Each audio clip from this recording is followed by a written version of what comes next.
ఈరోజు ఒక దురదృష్టకరమైన సంఘటన ఇక్కడ. ముఖ్యంగా ఇది అనపర్తి నియోజకవర్గం కొమరిపాలెం, మండపేట నియోజకవర్గం వీసావరం, రాయవరం మూడు కలిసి ఉంటాయి. మూడు సరిహద్దు విడదీస్తే తప్పించి ఇది ఏ గ్రామం అనేది తెలియని పరిస్థితి. కొమరిపాలెం గ్రామం నుంచి వెలుగుబంటి ఫ్యామిలీ వాళ్ళు దాదాపు 70-60 సంవత్సరాల నుంచి ఈ ఫైర్ క్రాకర్స్ బాణాసంచా తయారీలో నిమగ్నమై ఉన్నారు.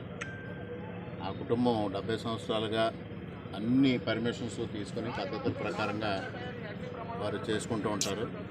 అటువంటిది ఇవాళ మరి ఎలుగుబంటి సత్యబాబు గారు నిర్వహిస్తున్న Lakshmi Ganapathi grand fireworks ఒకసారిగా అకస్మాత్తుగా మధ్యాహ్నం 12:30 ప్రాంతంలో ప్రమాదానికి గురి కావడం జరిగింది. ప్రమాదంలో అక్కడికక్కడే సత్యబాబు గారితో పాటు మరొక 5గురు స్పాట్లో దుర్మరణం పాలవడం జరిగింది.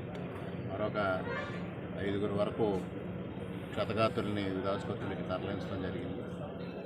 ముఖ్యంగా సంఘటన జరిగిన వెంటనే ఇక్కడ నాయకులు పడాల వెంకటరామారెడ్డి గారు కానీ, తెలుగుదేశం పార్టీ నాయకులు మనోజ్ రెడ్డి కానీ, అదేవిధంగా ఇక్కడ స్థానిక నాయకులు దూరంపూడి వెంకటరెడ్డి డివిఆర్ గారు కానీ, చుట్టుపక్కల కూటమి నాయకులు అందరూ వచ్చి సహాయక చర్యలు చేపట్టారు.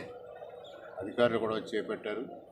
ఇప్పుడే ఈ విషయాన్ని ముఖ్యమంత్రి గారి కార్యాలయానికి, అదేవిధంగా 2 జిల్లా కలెక్టర్లకి తెలియజేయడం జరిగింది. మరి కొద్దిసేపట్లో కోనసీమ జిల్లా కలెక్టర్ గారు, అదేవిధంగా ఎస్పీ గారు, ఐజీ గారు కూడా ఇక్కడికి వస్తున్నారు. అదేవిధంగా హోమ్ మినిస్టర్ గారు కూడా 2 గంటలకి ఇక్కడికి చేరుకుంటున్నారు. మరి గత 70 సంవత్సరాలుగా ఈ వ్యాపారంలో నిమగ్నమై ఎప్పటికప్పుడు గవర్నమెంట్ గైడ్లైన్స్కి ఆధారంగానే వారు పర్మిషన్స్ అన్నీ తీసుకుని అంత సిస్టమేటిక్గానే జరుగుతుంది. ఇప్పుడు కూడా 2026 వరకు పర్మిషన్ ఉంది. మన 29వ తేదీన కూడా రెవెన్యూ అధికారులు ఇన్స్పెక్షన్ చేసి అన్నీ సక్రమంగా ఉన్నట్టు గుర్తించారు. అయినప్పటికీ దురదృష్టకరమైన సంఘటన ఇది, చాలా అందరినీ కలిసివేసే సంఘటన. ప్రభుత్వం తరఫు నుంచి అన్ని విధాలుగా సహాయం అందజేయడం కోసం ఇప్పటికే ప్రయత్నాలు ప్రారంభించాం. మరి 2 గంటల్లో అనకాపల్లిలో హోమ్ మినిస్టర్ గారు కూడా బయలుదేరారు.